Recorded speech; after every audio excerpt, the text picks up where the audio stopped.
Thanks for tuning in. Ham Talk Live will be on the air shortly. Please stand by.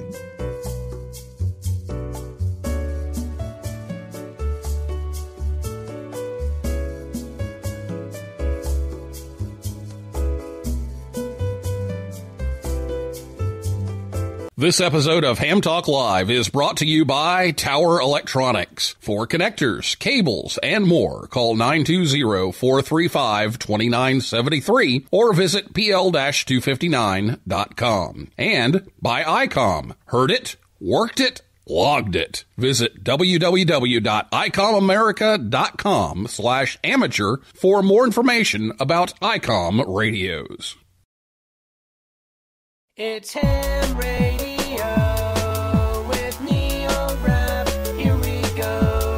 Welcome to Ham Talk Live. Call in, let's talk. Neil's your guy. Ham Talk Live. Here we go on Ham Talk Radio.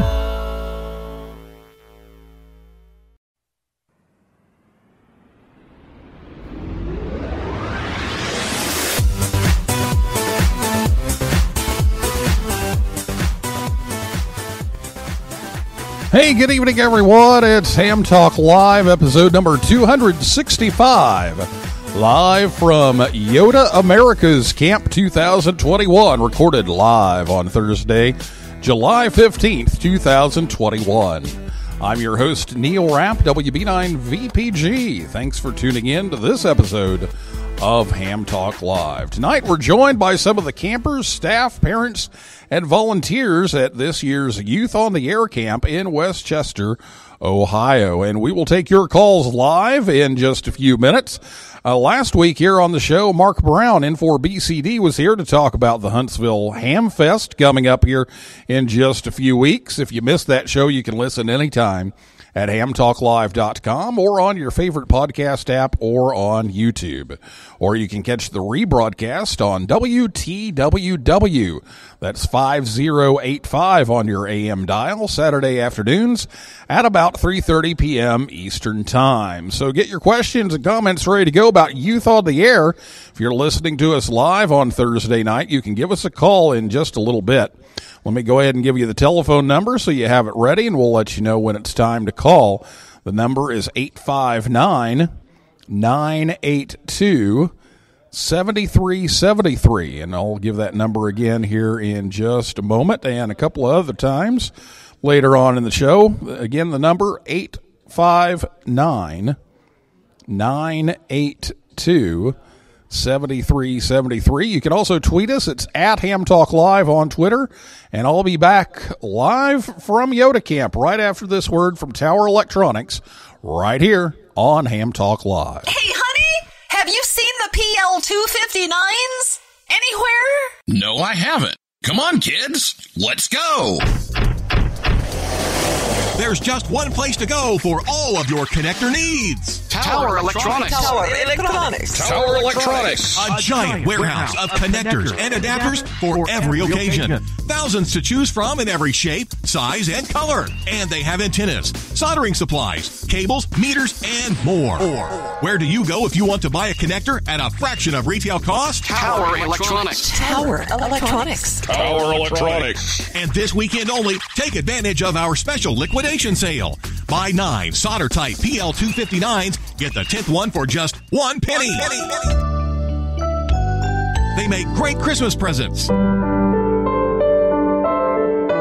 And what better way to say I love you than with the gift of a PL259? Tower Electronics. Tower Electronics. Tower Electronics. I'm Scott, KB9AMM of Tower Electronics. I like the PL259 connector so much, I bought the company. Tower Electronics, coming to a Hamfest near you, or online at pl-259.com. And we're in the yellow pages under Amateur Radio Connectors. My, wherever did you get that lovely PL259? Tower Electronics, pl-259.com, or call 920-435-2973. Do we sell PL259 connectors? We're not sure what's up with the fifth dentist, but 4 out of 5 dentists recommend listening to Ham Talk Live.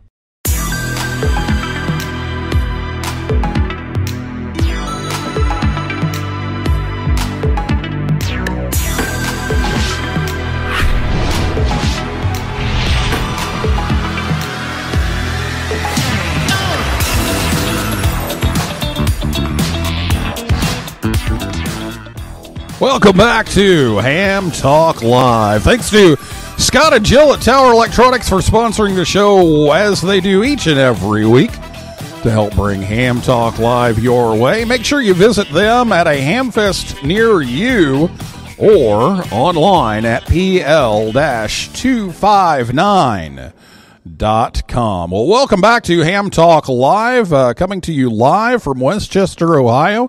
We're here in the YOTA Camp Hotel, actually. We're in the one of the meeting rooms here next to the lobby, and we have several campers and staff and volunteers in the room tonight. So we're going to talk to many of them, but if you have a question for one of them, give us a call at 859-982-7373 or tweet us. It's at Ham Talk Live. And if you're on Spreaker, you can type in the comments, and we'll check those as we go throughout the evening. And it's been a great week of camp. We are just starting this program. It's the first time it's been done over here in the Americas. It's basically a copy of the Youngsters on the Air camp programs over in Europe and Western Asia and Africa, and things have gone really, really well. We've of course had a few learning moments along the way, but we've been pretty successful in all of the projects, which is what we really wanted. We've also been pretty successful at getting these young people to know each other a little bit better and know that they're not alone in this hobby and service. So it's worked out really well. So happy to report that things are going so well. We're going to finish up tomorrow. We're going to send everybody home at 2:00 tomorrow. There will be a live stream of the closing ceremony from 1 to 2 p.m. Tomorrow on our YouTube channel, so check that out. And if you haven't been following along with the daily highlight videos, Brian Esche, WB9QVR, or as we call him back home, the Q, has been editing these highlight videos every day, and Sterling Mann, N0SSC, who's waving at me at the moment, and James Lee, WX4TV, have been shooting tons of video all week, and so every day we upload all this stuff, and then Brian goes out and edits it all into a couple of minutes so you can see what we're doing. So make sure you check out the Youth on the Air YouTube channel and watch the little highlight videos. You can also watch the opening ceremony. We did have an official ceremony for that, and keynote speaker Tim Duffy, K3LR. And you can also watch the Eris contact that we made yesterday. Another exciting moment when we were able to talk with an astronaut. So be sure you check that out. Well, first off, I want to bring on John Dykstra, N0JSD. He has called into the show a couple of times, and he's a frequent listener of the show. And John, I want you to tell everybody what your thoughts are on camp this week. Okay, Neil. Hey, good evening, everyone. This is John Dykstra, N0JSD. I'm a contester out of Northern Virginia. So we got here. I got in around Saturday night, spent the night here, and then Sunday we went in orientation, got an idea what the Voice of America is down here in Westchester, Ohio. I tell you what, Jocelyn Brott, he's a really good guy, showed us around, and he definitely gave us a really good show this past week. So when we next day, we built 80-meter kits, really nice, and then we just used them today, actually, for a little bit of ARDF. And then we did a bunch of other stuff, and I think Wednesday, what was it? Yeah, we did Kings Island and the Eris contact. So pretty cool. I've talked to N1SS many times, and it's good to hear it again, hear the good voice up there at the ISS. Other than that, it's been a really good week with the guys down here at Youngsters on the Air, and all the guys that I talk to over the air, I actually get to meet in person. So back over to you, Neil. WB9 VPG, this is N0JSD. All right, John, if you had to pick your favorite thing so far, which we've still got a few hours of camp left tomorrow, but if you had to pick your favorite thing out of this week, what would it be? So definitely making the contacts to all the people who've been wanting to work us, because we did operate the special event station W8Y 98% of the time. I've been on 40 meter CW, so we've been making many contacts off that. It's just good to hear people all around the world who are actually interested in us and supporting us by making their contacts. So haven't seen the logs yet, but I know we've made a lot of contacts, and thank you guys very much for those contacts.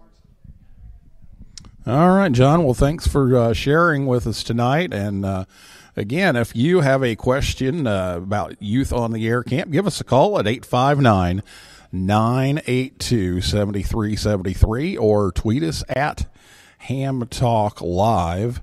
And I want to bring on Michael, W3. Oh, now I'm going to turn your badge around. W3MLJ, that's it. Michael Lippert is from up in northeast Ohio, and he's here to, or more or less, on the Pennsylvania side.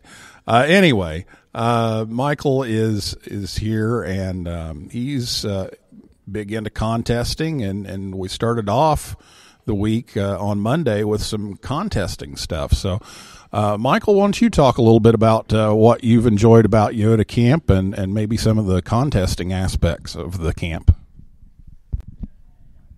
Okay, thank you, Neil. It's been very fun. The contesting was very fun. We learned a lot, some that I didn't know, but I've been very active in contests ever since I think it was first year I've got my license. So I've been to multiple contest stations up in Maine, Massachusetts, and North Me, K3LR, which he was here Monday, or Sunday, I guess it is. But yeah, contesting is mainly my thing, HF and running that sorts. All right, and I'll ask you the same thing. What was your favorite thing? The favorite thing was what would it be? Probably the International Space Station contact. That was really cool. Haven't done that yet, but that was probably the favorite part so far.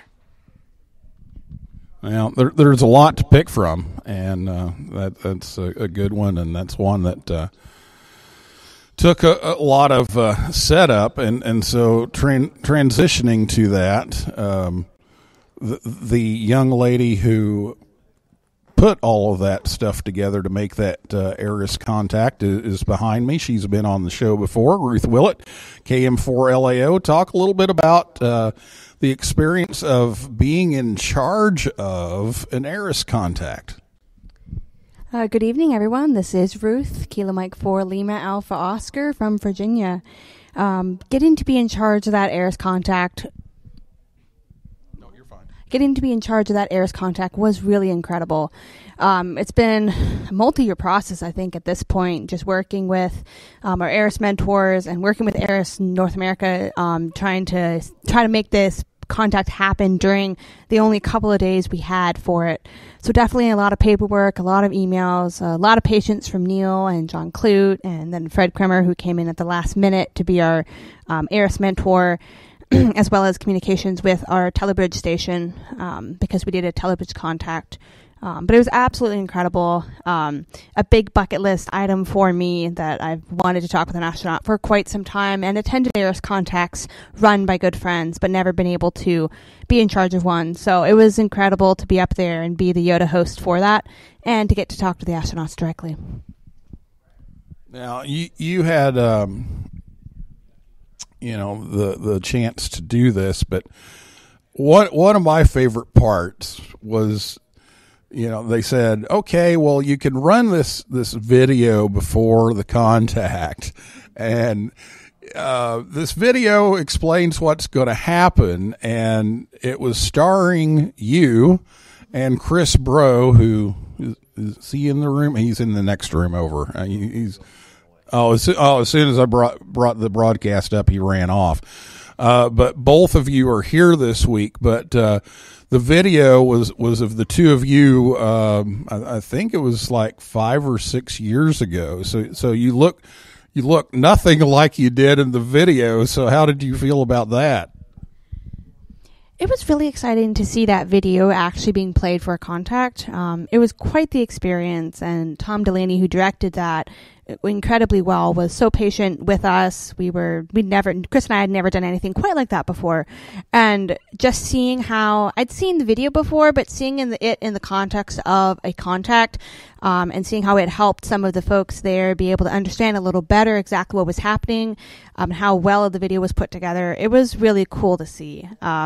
I've definitely grown up a lot since then, but I'm really proud of how that came together and that it's still good enough to be used right now for ARIS contacts every week. Yeah, it was a cool thing, and we want to wish John Clute the best. He had a medical issue to deal with at the very last second, and Fred Kimmer came over and jumped right in where John left off and made everything work. But we want to wish John the best and a speedy recovery, because he's been very helpful in making all of this happen. Well, another camper here tonight is Graham, and it's KO4. I'm looking at your badge, FJK, and Graham's been enjoying YOTA camp as well, and been doing some cool stuff. So talk about your favorite parts of the week. All right, good evening, everyone. My favorite parts of the week have been all the amazing things we've done with amateur radio. I really enjoyed, we did some satellite stuff with Ruth KM4 LAO this morning. And it was really cool to connect with 3 different satellites this morning. We got lucky, and there were some good passes. And it was a lot of fun trying to track in with the Yagi antenna and get on through the pileup, even if it was a bit difficult at times. I also enjoyed all the fun things that we got taken to. We got to go to an arcade, and we got to Kings Island, and I had a blast there. It was so much fun. And but the most important thing, I think, is all the connections that I've made and all the friends I've made and all the great experiences that we've had through it. Back to you, Neil. Now, you mentioned the your favorite thing being the connections that you made. So this was kind of our big goal for this week, was so that you all didn't feel alone in ham radio. So I'll ask you the question, which we hope we know the answer to. After leaving this camp, do you think that you'll stick with ham radio and be able to get some help from your peers when you have different projects that you want to try? Thank you. I think I definitely will, because before this I never knew how to use FT8. I mean, my dad, who's also a ham KI4BKE, he works on it on his computer, but I had never seen how it worked before, and I got to learn firsthand how to work FT8. And I think that's a great experience, because FT8 can run off almost anything. As you know, it has great propagation and reaches everything, and contacts are very straightforward on it. And, this has really helped to encourage me and help me to learn different modes of amateur radio communication, such as D-Star and, of course, satellite contact, which I had never done before. Very good. And the satellite thing is just really cool. And like they said, Ruth did that today, and we'll be on some of the passes again tomorrow as we have time, as we do our antenna build tomorrow. But we'll have a chance to be on the birds one last time before we go home. And that's something I've been into the last 2 or 3 years, and just ready to get back on with the move and getting ready for this camp and everything. Just haven't been on. And I'm looking forward to some satellite operating time here before too long. All right, well, it's time to take a break, so we're going to take a break. We're going to come back with yet more people here at YOTA Camp after this word from ICOM America right here on Ham Talk Live. June kicked off hurricane season, and another rough wildfire season may be on the horizon. When natural disasters strike, cellular towers and power grids can quickly become overloaded and incapacitated. Emergency comms need to be instant, reliable, and allow interoperation with other organizations and agencies for relief coordination. Amateur radio provides reliable emergency communications with the added security of system redundancy. In addition to our lineup of amateur D-Star digital, HF, and analog radios, our IC-SAT 100 portable satellite radio and IP501 HM LTE radios are an ideal solution for additional coverage. Use ICOM's VEPG4 radio over IP gateway to bridge these radios and more to various modern communication systems, creating a seamless network. Count on us. ICOM's IC-SAT 100 is the perfect handheld satellite radio for use outside of cellular or network range. By operating on Iridium's constellation of satellites, quickly and easily connect with other PTT services, even from remote areas. A mobile version is also available. Has an emergency call button, Aquaquake, AES 256-bit encryption, and a voice recording function. One of many global comms with the push of a button. The IP501H and IP501M radios provide instant wide area coverage over LTE. By using an LTE network, you bypass the need for a pre-existing infrastructure, allowing nationwide coverage without the added costs of building and maintaining your own. And a mobile version is available. Priority interrupt calling, individual group, talk group, multiplex talk group, and all calls, emergency button, lone worker, and man down functions, and vibration alert notifications. Instant wide area coverage over LTE with ICOM's IP510H and M. The VEPG4 connects all of these devices and more, even systems operating on different protocols, with this gateway. The land mobile and LTE radios to IP communication terminals and IP phone systems work together to form one seamless and uninterrupted network, ensuring your comms are received. You can bridge connections between radio systems, LTE transceiver gateway, IP phone interconnect, multi-site connection between VEPG4s, and external equipment connection. ICOM's VEPG4 is the solution for your interoperability needs. Visit ICOMAmerica.com/amateur for more information on ICOM radios. Join the conversation. Give us a call at 859-982-7373. Again, the number to call is 859-982-7373. Or, if you'd rather type than talk, tweet us at Ham Talk Live. Now, here's Neil Rapp with more Ham Talk Live. Oh, yeah. You're talking ham radio, baby. You're listening to Ham Talk Live with Neil Rapp.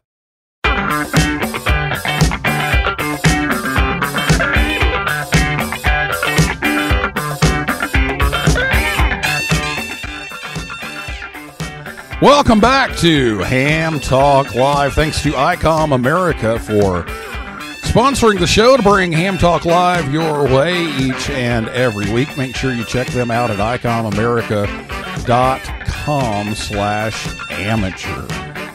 All right, well, we have some more people to talk to, and we want to make sure that you know that Ham Talk Live is on the air every Thursday night at 9 p.m. Eastern Time, right here at hamtalklive.com. Make sure to check us out on Facebook, Twitter, and Instagram. And before we get to more of our people here, we have some more campers and a special guest that we'll bring to you, but we're going to go to the N9GSU Joke of the Week. Now it's time for the Ham Talk Live Ham Radio Joke of the Week, the part of the show where Rick tells us a ham radio joke. The Ham Talk Live Ham Radio Joke of the Week is brought to you by QRM Labs. Now, here's Rick Garrett in 9GSU with today's Ham Talk Live Joke of the Week.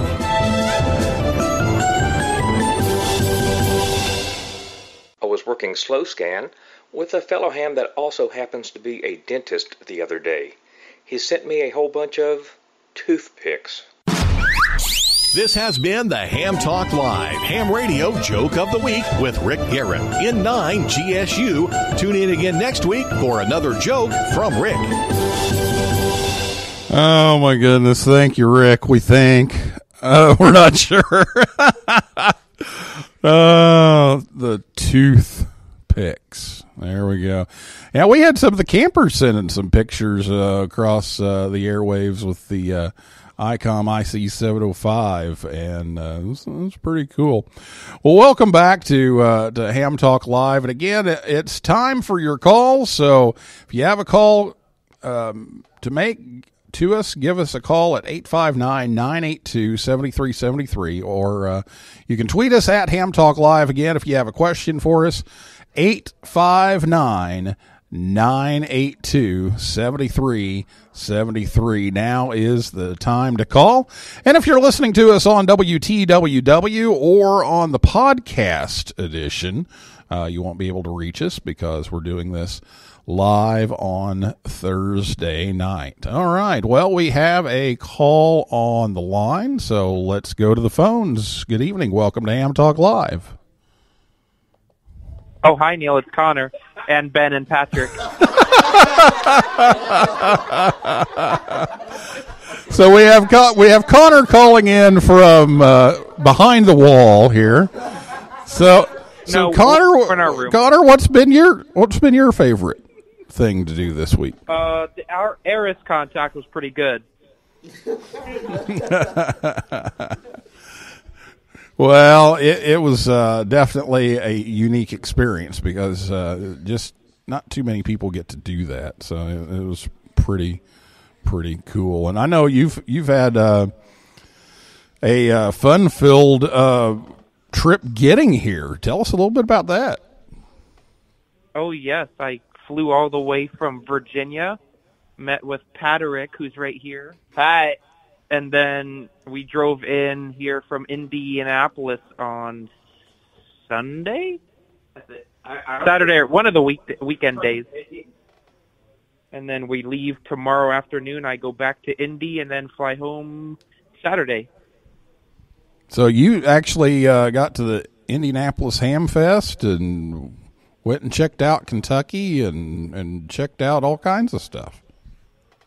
Oh, yeah, we went to the levees in Kentucky. We made a whole trip out of this, you know. I kind of stay on my side of the coast, so this was a fun trip.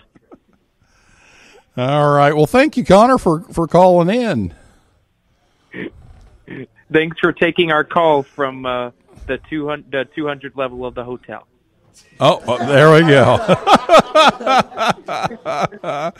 All right, Connor, thanks. We'll see you in the morning, if not before. Bye, Neil. Bye-bye. 859-982-7373 is the phone number, and these guys, you can tell, really get along well and are all smiles this week, and it's just been fabulous to do that. Case W0AAE is here with me, and he is our paper QSL card manager, and he's been doing some of the cards for the special events and all that kind of thing, and he's going to have a big job to do when you get home. So tell us a little bit about some of that and your favorite parts of the week. Yeah, I'm going to have to do a lot of QSLing when I get home and maybe set up some DX cards as well. But I've had a lot of fun this week. I can't wait to do more tomorrow. And what was most fun was the sprint that we did at the park. Even though it was 5 minutes long, it was a lot of fun. And I'm actually going to score those tonight. I should really get on that before it gets too late. And that was a lot of fun. It was a lot of QRM on the frequency from RFI in the building and all kinds of things. And I love contesting as well. It's one passion that I enjoy, and I enjoy CW. And one thing that I never thought I would enjoy more was the balloon launch that we did. That was very entertaining and just seeing how cheap everything was, technically cheap, I thought it would be at least $1,000, but it seems decently cheap for what we were doing, and I'm actually thinking about doing that when I get home or sometime in the future. So that might be pretty fun, and it's just been a lot of fun, and the amateur radio direction finding was also great. The kit building, it's nice to solder some stuff again. But anyway, I'll send it back over to Neil, W0AAE. All right. Well, we appreciate all of your efforts in helping get this thing going, and that's one of the things that we want to accomplish with this camp is that the youth are leading more and more of the logistics. We have the youth doing most of the sessions, and we want to expand that as we go. Well, Case mentioned, or Keys as we call him. Case mentioned the balloon launch, and Jack McElroy, KM4ZIA, is here, and it was just a fabulous experience. And you missed out on Dave and Buster's to go get the payload, but getting the payload back is quite the story. So tell us the story of getting the payload back from the balloon. Thanks, Neil. So first of all, if you heard my voice beacon, I'll let you know that we will be sending QSO cards to you. Just email me, Came4ZIA, jackbmcrory@gmail.com. Just email me if you heard my balloon, and I'll send you all a QSL card. So retrieving the payload, we had to basically drive about 100 miles to near Marysville, Ohio, to get this payload, and it was by this little farm called Wishwell Farms, and it was run by his two friends. Both of them were mechanical engineers, and they ran this farm where they grew soybeans. So we tracked the balloon to one of their fields, and we asked them if we could go on their fields to retrieve the payload, and they're like, "Oh yeah, sure, let's just go grab the ATV," because they already launched balloons before, like the ones that we launched on Tuesday. So they knew what it was like to launch one of these balloons and track it and chase it and retrieve it. So we hopped on this big ATV and we drove out on these big soybean field, and we finally found the payload, and it was completely intact and landed in a way so the very bottom of all the payloads and the very top, which is the actual balloon, were all laid out perfectly in the soybean field. So we got some pictures, and we told them all about the Arduino. And the Arduino we had, it had multiple sensors on it for temperature, internal, external temperature, and barometric pressure for altitude. And it was a DHT22 sensor, a DHT11 sensor, and a BMP180 sensor. So we retrieved all the data they wanted to know all about. So it was really awesome talking to them, and they even made their own maple syrup, and we bought a good bit of it. So it's we haven't tasted it yet, so soon enough we'll buy it. Or sorry, not buy it. Sorry, taste it. But great guys, and definitely we are really glad that landed in their field and not some angry guy's old front yard. So anyway, that's what it was in the balloon. So thanks, and back to Neil. Now, these just weren't any mechanical engineers turned farmers. You left out one important point there. So where were they working as mechanical engineers? Yeah, they're mechanical engineers, and one of them, I believe, actually worked for his Google Loon, I believe it was called, and they launched balloons just like ours with payloads and travel around the world. They weren't like HABs where they go up to about 100,000 feet and pop. They were like SBSs, or super pressure balloons, where they basically just go up to set altitude because of a film or the plastic on the balloon basically stops the balloon from its air pressure inside going up and up. So their balloons went around the world, and they had payloads that would land in these countries that are not very nice to the U.S. And so Google would basically hire these PMCs, or private military contractors, like these retired special forces guys to basically go out to these countries and retrieve the payload and bring it back to Google. So that was really interesting to know about that. So it was awesome to know that, first of all, we got the balloon in a fellow balloonist yard, and they knew what the balloon was about, they knew how it worked, and so it was really awesome just talking to them because, you know, they're not knowledgeable on the topic as well. So I think that's it on the balloon retrieval. Yeah, I just couldn't believe it when I heard the story. It was, oh my gosh, these guys know exactly what was going on and started asking questions. You couldn't ask for a smoother retrieval and actually to get people that knew what was going on. So just fabulous, and things have really gone. For the most part, pretty well this week. It's just been, these kinds of things. Things have worked, and science doesn't always work, especially when you do it in front of a whole bunch of students. That's been my experience anyway. Well, let's change routes here. Will Jourdain, a 4WJ from ICOM America, has been spending the week with us. And they provided all of our communications things, and you heard the ad about the IP 501 handheld, and we have 11 of those. We've been using them as staff radios, so I can personally attest now to the IP 501, and it's kind of the first time you've had a chance to play with it, so it was a good experiment for you.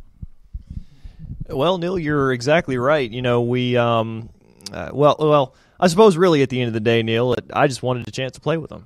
Plain and simple. Let's not mince words here. They're super duper cool, and this seemed like a great opportunity to test them out in a very worthwhile and a very real type of situation. And they have served us incredibly well, all the way from Kings Island to Dave and Buster's back here to the hotel and at the VOA Museum all week long. So. It's been a great experience with these little guys, and I'm going to be sad when we have to ship them back home. Yeah. Now, not only do we have these LTE staff radios, but you've brought handhelds for them to use, some IC 705s for them to use out in the field. Tomorrow, they're going to be testing out their antennas that they're going to build in a competition. With those 705s, and then you also brought IC 7300s for them to use in the shack at the museum, as well as here in the hotel. So talk a little bit about the shack in the hotel that you've been in charge of, and tell us how that went this week. Well, Neil, it's gone incredibly well, and in fact, I'm getting some sideways glances from some of the campers here. They want me upstairs in the hotel shack to unlock it for them, so that we can get back on the air and make some contacts here before we close camp out. So I'll need to be doing that here before too much longer. But it's been a great time. We've had some 7300s in action, both at the museum and here in the hotel, with some really great antennas. Some of the VOA club members were kind enough to venture to the top of the hotel roof to install for us. We've made some great DX contacts. We hit Belgium at one point. We hit Greece at one point, I know. Maybe even more on CW. Hawaii a couple times. So we've been getting out there into the world on the airwaves and doing what we love to do best. Well, we have one more night for them to enjoy that. So when we sign off here in just a little bit, I'm sure they'll be wanting to get back up there and get on. Okay, so I joked a little while ago about I wasn't going to read the ICOM ad tonight. You were going to read the ICOM ad, and so I see Sterling, one of our committee members and staff members this week, had some advice of some lines to say. So here you go. Here's your 15-second extra ICOM ad for tonight. So as Sterling suggested, buy my radios, yo. Everybody, buy those ICOM radios. It has been, Neil, before I sign off on the show tonight, I want to take a quick opportunity to thank you on behalf of not only myself, but on behalf of ICOM as well, for allowing us the privilege, and it is a privilege, to be here this week and to share in this marvelous event with all of these great kids. The kids, everybody, as they say, are all right. And they love this hobby, and we owe it to them. It is our duty, in fact, to show to them that the hobby loves them too. And this week has done that to a degree that I could not have even dreamed about before I got here. So many thanks to you for the untold hours that you've put in to make this happen. And thanks to all these kids as well for showing up here this week, for showing us their enthusiasm, for showing us that they love this hobby because it is the greatest hobby in the world. Well, thank you, Will. You're very kind, and you have jumped in and done everything that we have asked, and set up rigs, set up antennas, and everything. I'm sorry we couldn't sneak you into Kings Island yesterday, but duty calls.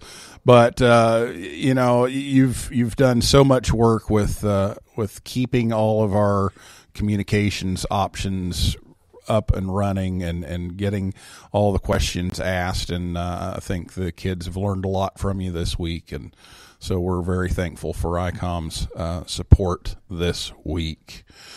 Okay, yeah, and I see on the telegram already, Shack ain't open yet, so yeah, they're ready to go. So we're gonna finish up here a little bit, but I do have a tweet that came in from Jacob KG7EQN. And Jacob wants to know what my favorite part of YOTA Camp was, and what did it take to put it on, and what was the most challenging part, and what was something that worked out well that you didn't think it would. So, we did a ton of really big things this week. We made an ARIS contact. We launched a balloon to near space. We did all those things, and they were fabulous. But I don't know that I've had as much fun as that eyeball sprint that we did, which nobody mentioned, but the entire room was laughing hysterically. We did, Doug Grant, K1DG, always does this eyeball sprint thing at Contest University, where you practice your contesting skills by making an exchange, not on the radio, but just with your voice. And so you walk around the room and you make contacts, and you practice getting the exchange and the serial numbers and all that kind of thing. And it's great practice. So I told all of the adults ahead of time that we were going to do 2 of these. And on the second one, we wanted you to be the QRM. And so we started cranking through the PA system recordings of pileups and slow scan television and everything we could think of. And all the adults are going around the room just yelling, and I kept doing over and over again for the entire 8 minutes. And I think it was Tony said that he got pushed, he got shoved out of the way. John was responsible for that. He's owning up to it. But I mean, we were just giving them all kinds of QRM to make it more challenging, and so they could learn to fight through the QRM. And I think that was my favorite part. People just were cracking up and just having a fabulous time. And I think it was the time that it took to put this on. We don't have enough time on this show to talk about that. It was an incredible amount of time. I'm not gonna lie. We spent 2 years and 4 months working on this. which a year of that was not by choice, but that was due to COVID. But we still spent that time working and refining and trying to make all of the arrangements. The most challenging part was liability, the insurance. That actually took almost 2 years to get it actually on the dotted line. There's just so many liability things that we have to worry about here in the U.S. that the Europeans don't have to worry about. And I'd say that was definitely the most challenging part was all the liability and insurance, definitely.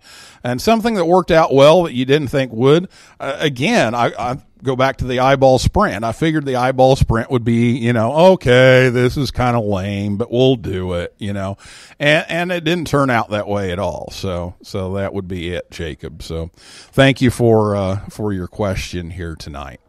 Okay, well, let me check and make sure we've got everybody. And John says, "Did I yell bandpass filter enough during that eyeball sprint?" Yeah, he was like, "We need a bandpass filter. We need to get rid of all you people."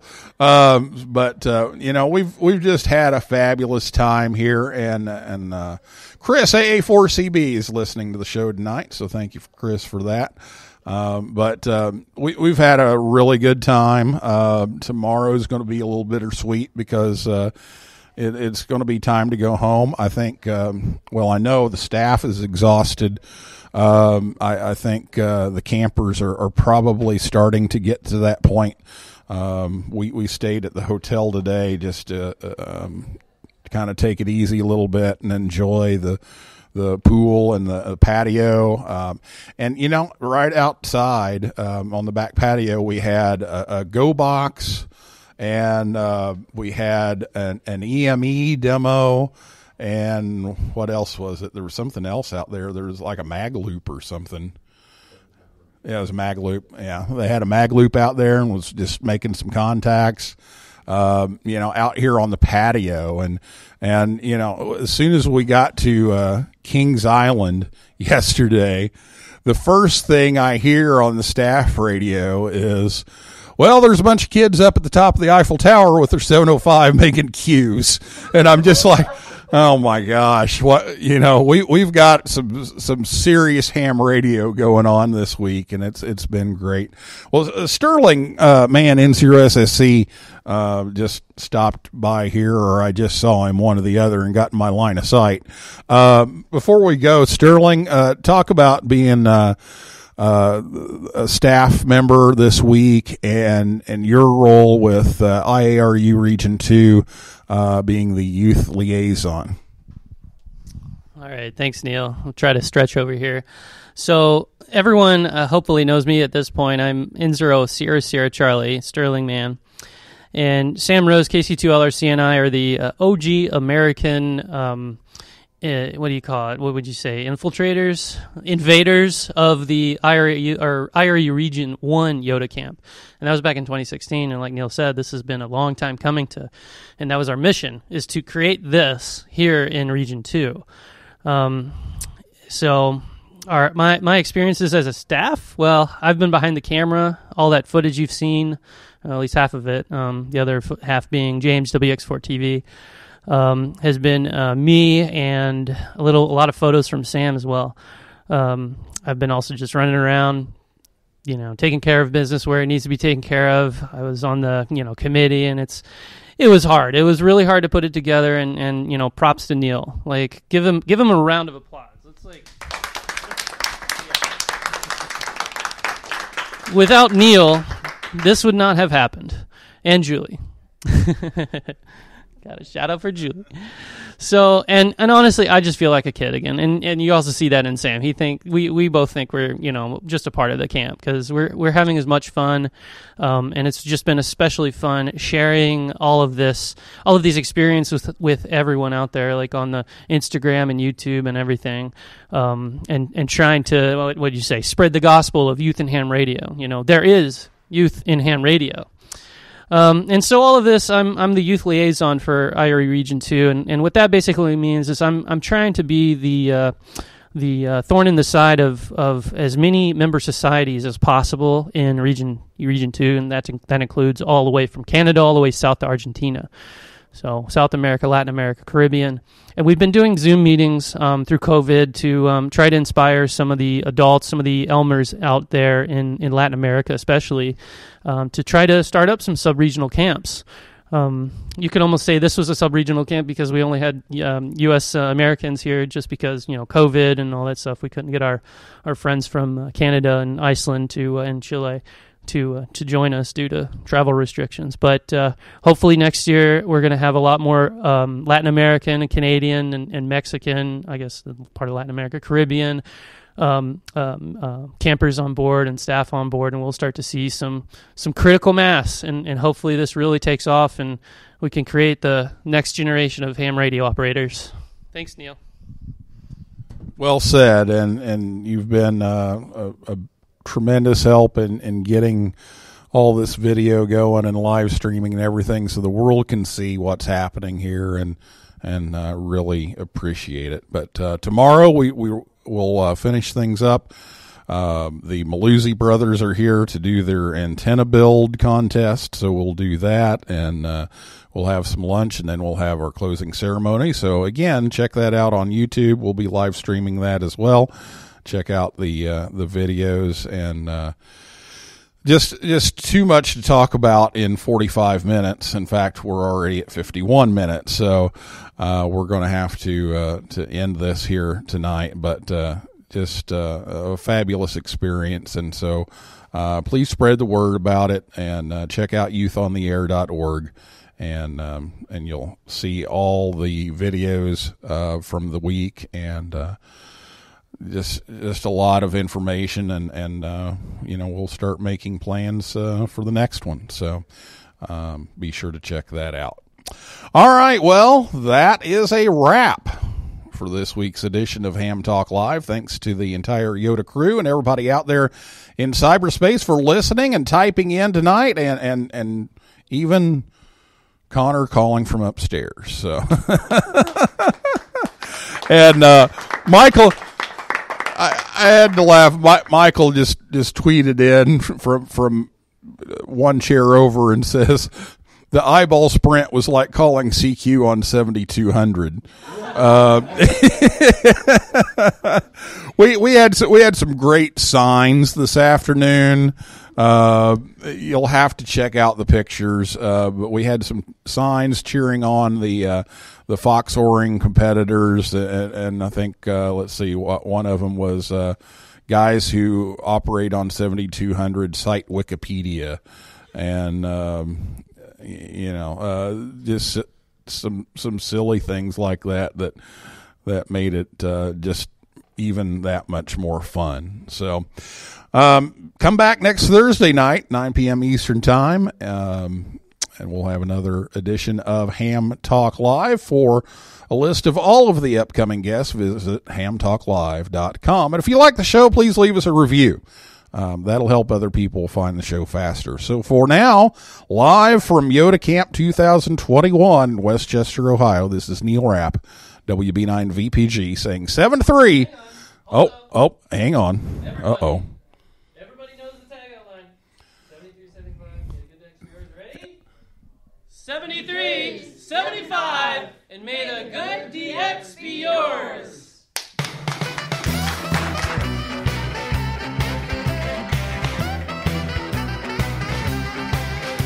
Well, you came right back to my CQ call.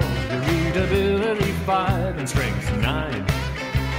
You never once mentioned your weather at all, and I didn't mention mine. We talked and talked for hours and hours, piped and